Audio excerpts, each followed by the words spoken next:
Example number 1, emmetropic working distance 25 centimeter, requires amplitude of accommodation. நம்ம அந்த டேபிளர் காலம் பார்த்துருந்தோம், எந்த ஏஜ் குரூப்புக்கு என்னென்ன வரும்னு சொல்லி பார்த்துருந்தோம். So 4 diopter. ஸோ 4 diopter எப்படி கன்வெர்ட் பண்ணுறாங்க? 125. ஸோ நார்மலாக என்ன? emmetropic 25. ஸோ அந்த 25 100/25 ஈக்குவல் டு 4 diopter கொடுக்குறாங்க. Okay, and the near point resident at accommodation, இதில் தான் என்ன பண்ணுறாங்க?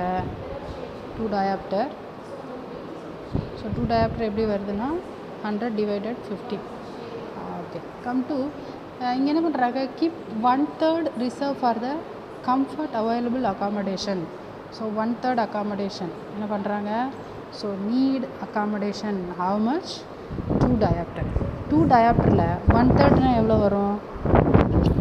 0.66. புரியுதா? 0.66. and then available accommodation 2/3 of amplitude. அதில் எவ்வளோ வருது பாருங்கள்? 2/3னா ஸோ 1.5.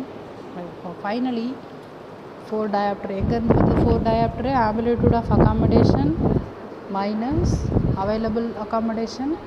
ஸோ அந்த emmetropic எவ்வளோ தேவைப்படுது? Plus 2.75 diopter. ஓகேவா? அப்போ இதோட ஏஜ் எவ்வளோவா இருக்கும்? அப்ராக்சிமேட்லி மோர் தென் 55.